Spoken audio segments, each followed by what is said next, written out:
Richard Gutierrez, Barbie Imperial versus Sara Labati. Downgrade issue. Ngayon, Dad, nag-viral ang isang interview ni Sara Labati o ang ex-wife ni Richard Gutierrez. Kasi sa isang interview, pinakita niya na kaya niya mag-fluent French sa isang interview. So, ang daming mga tao, kinukumpara ang kanyang ex-wife na si Sara Labati sa kanyang bagong girlfriend na si Barbie Imperial.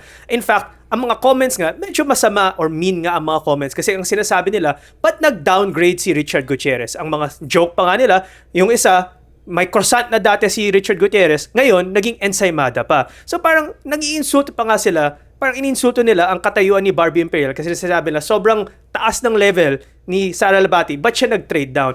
But Dad, when it comes to relationships, when it comes to love like this, is it just about these parang mga surface level things that we should be looking at? Kasi I'm sure most people don't know kung ano ba yung naging hidwaan o mga problema nila Richard Gutierrez at Sara Labati, and why are people always comparing these and saying these mean things about a relationship na hindi naman nila alam? Well, katulad nga sinasabi natin kasi love is blind, di ba? Yung sinasabi nga natin eh. When it comes sa pag-ibig kasi, sinasabi nga natin na it knows no boundaries, di ba? Hindi porke matalino ka, maganda ka, gwapo ka, ikaw yung magugustuhan ng iyong nililigawan o ng iyong kapartner, di ba? So, kasi love is a chemistry between two human beings, ano? And at the same time, kung you will pray for wisdom and guidance, God will guide you to find the right partner. Yun naman ang issue dito. Now, ang question kasi dito how do you keep a relationship going, di ba? Kasi maraming mga relationship ngayon, even in America right now, more than 50% ng mga kinakasal naghihiwalay, nagdi-divorce, no? So nakikita natin yun. Tapos pag nag-divorce sila,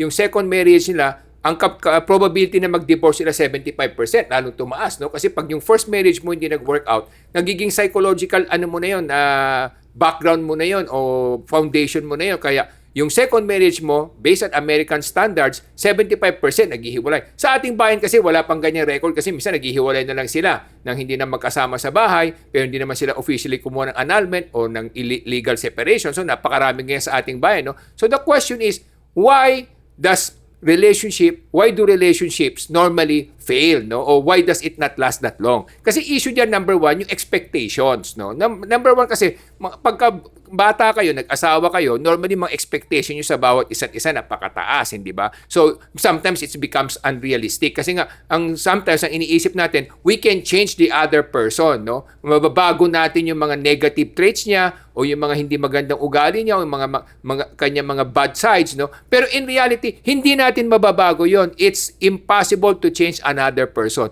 In fact, changing yourself is already a big challenge, no? So yung expectation nandun yun, yung una. Pangalawa, yung sinasabi natin na forgiveness, no? Kung talaga nagmamahalan kayo, dapat lagi may forgiveness yan. You forgive each other kasi nga, that's what love is all about. Beyond anything else, love is more about forgiveness. Even God, di ba? God showed us His love. That's why He forgave us in spite of all the sins. In fact, He even sent His Son, Jesus Christ, to save us all for our sins, di ba? So, yung forgiveness, napakahalaga din yan. And number 3, siyempre yung patience, di ba? Because nobody is perfect. Everybody may mga bad side yan. Normally kasi, pag bago pa lang yung relasyon niyo, you always show the good side, no? Eventually, nakikita niyo yung bad side. Pero yung bad side na yan, kaya sinasabi natin, if you love someone, you must be very flexible, open-minded, patient, and at the same time, forgiving. Kasi at the end of the day, without that, any relationship will not last, no? Kasi lahat ng tao may mga negative side, may mga bad side. So, kinakailangan, para mas maiwasan nyo yan, sa akin, ito yung mga gabay na binibigay ko sa ating mga kabataan, para maiwasan yan, normally tingnan nyo yung mga magulang, no? Kasi yung mga magulang, kahit na papano, they will influence the character or the trait of the child or the daughter, no? Hindi naman sabi natin 100%, but at least 50% of his trait or her trait will be coming from the mother, no? So, or from the father. So, kinakailangan titingnan nyo. Kung sa tingin nyo naman, mahal nyo talaga yung tao dahil meron kayong nararamdaman na special chemistry for each other, then you must think that he or she is not perfect, number 1. Number 2, that she will have or he will have some bad side that you will not like along the way, but you must be patient enough to understand that even you have a bad side. Lahat tayo may bad side. Kaya hindi lang yung other party may mali, kahit na ikaw may mali ka rin. So, that's why forgiveness is very important. patience is very important. And yung expectations, dapat realistic ka rin. Huwag mong i-expect na mababago mo yung isang tao. Kung nakita mong gano'n na yung ugali ng tao nung kayo mag-shota pa lamang, pero alam mong sa tingin mo mababago mo siya, imposible na yon. Unless sobrang mahal mo siya at pagtsatsagaan mo yung ganyang ugali na hindi mo gusto, then that's fine if you think you can survive that. But if not, sa umpisa pa lang, siguro you may have to reconsider the relationship before you go any further. Ngayon, ang isang nakikita ko dito is yung compatibility issue kasi many people are saying na napakataas ng isang babae na si Sara Labati, very educated in the European way, she's very smart, intellectual, while they're comparing the other one is more local, more Filipino cultured. So many people are just looking at it on surface level, but they should also look at it. Ang nakikita ko, both parties for the man and the woman kasi syempre if the man or in general when we're talking about not just about them but in general, example, an attorney, a female attorney who graduated in an illustrious university in the Philippines, who's very connected in social affairs, political affairs, and she has deep technical knowledge, and she wants to have these kinds of deep discussions with her partner, and she marries someone who has only maybe a dropout and only doing blue-collar work. It's not an offense to those who are doing blue-collar work, but syempre, they have a different understanding of the world. Maybe he's a Grab driver, a rider for a motorbike.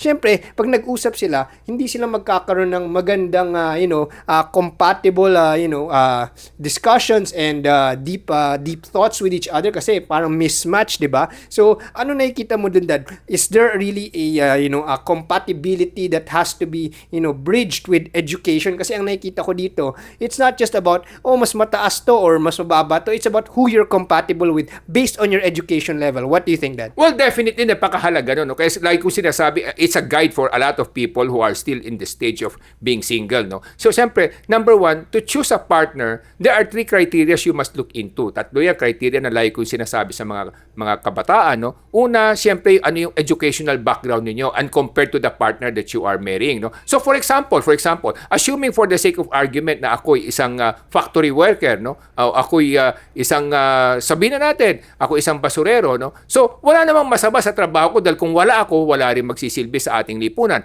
Pero kung let's say, ang mapapangasawa ko, katulad sinabi ko, let's say, isang abogado o isang napakatalinong babae o napakagandang babae na mataas ang pinag-aralan o galing sa mayamang pamilya, definitely, sa umpisa, maayos yung relasyon namin. Pero pag nagtagal yan, kalaunan, siyempre, magkakaroon ng mga hidwaan yan, saka mga lamat yan. Bakit? Siyempre, mga kaibigan niya, mga kaibigan mo, yung mga pamilya niya, pamilya mo, hindi magkakaroon ng magandang pagsasama yan kasi nga iba yung pinanggalingan nyo sa kaalaman o sa katalinuhan o sa pinag-aralan nyo. So, magkakaroon talaga ng lamat yung relasyon over time. No? So, that's why yung sinasabi kong educational background ng both parties. Dapat kahit na paano hindi nagkakalayo. So, kinakailangan kung ako yung factory worker, hanap din ako ng more or less yung alam kong maunawaan niya yung trabaho ko at ano yung alam ko at ano yung hindi ko alam. So, number 1 is educational background. Number 2, yung sinasabi nating social background o yung financial background. Ibig sabihin, kung yung mapapangasawa mo, halimbawa, o yung kapartner mo, sobrang yaman, tapos ikaw naman sobrang hirap, sa umpisa, okay yan. Pero pagkalaunan, siyempre, makukutya ka ng kanyang mga kaibigan, kababayan, o mga kanyang kapamilya at mga kanyang katrabaho. At eventually, masasaktan ka at iba yun na magiging sanhi ng inyong paghihiwalay. So, yung social at financial background, yun ang number 2 na aking binibigay na gabay sa ating mga kabataan. At pangatlo, napakahalaga yung spiritual background. Napakahalaga din doon. No? Kasi eventually, sooner or later, magiging factor yan. Ibig sabihin, for example, yung mapapangasawa mo, halimbawa, ang kanyang pananampalataya, Muslim, ikaw naman, Kristiyano. So, sa umpisa, magbibigayan kayo. One of you will have to convert to the other religion. But sooner or later, magkakaroon din yan ng factor sa inyong relationship. Kasi nga, siyempre, yung spiritual belief ninyo, makaka-apekto yan sa inyong relasyon. No? So, magkakaroon din ng lamat yan at misunderstanding along the way. So, napaka-importante ng 3 guide na sinasabi ko. Yung educational background, dapat hindi kayo nagkakalayo. Pangalawa, yung social at financial background, kahit na paano hindi malaki yung agwat, tama lamang yung agwat. At pangatlo, syempre, napakahalaga din ito yung spiritual background,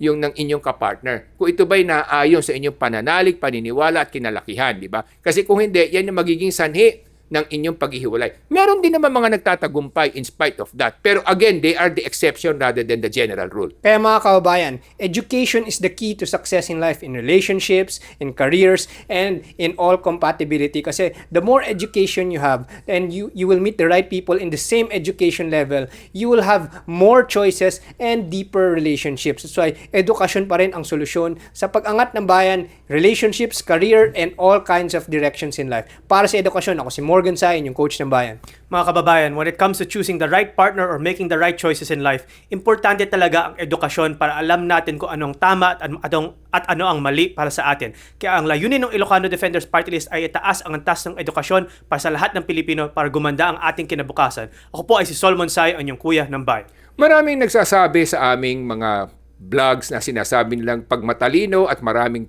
edukasyon, sila yung mga gumagawa ng katiwalian sa ating bayan. Pero wag natin kalimutan mga kababayan, kahit na marami kang edukasyon o kahit na bobo ka o wala ka masyadong pinag-aralan, hindi ibig sabihin niya na hindi kayo gagawa ng mali at katiwalian sa ating lipunan. Ang gabay sa atin ay kung ano yung ating pananalig at ating paniniwala sa ating Panginoon at ano yung dapat natin gawin, tama o mali, na makakatulong sa ating mga kababayan. So it's not a question of education, it's not a question of kung ano man yung katayuan mo sa buhay. Ang question dito kung ano yung puso mo, ano yung pananalig mo at paniniwala mo at takot mo sa Panginoon at gagawin mo ng katotohanan ng buong taus-puso ang iyong mga obligasyon at responsibilidad sa ating kapwa. Yan po ang dahilan kaya kami naririto para gisingin kayong lahat na hindi porke matalino ka, gagawa ka ng mali, at kung hindi bobo ka, hindi ka rin gagawa ng mali. Lahat tayo merong kabutihan at may kasamaan. Ang mahalaga sa atin, ituon natin ang ating pananaw, ang ating pananalig sa tamang pamamaraan na gabay at binigay ng ating Hesukristo. Ako po si Michael Sai, inyong dad ng bayan.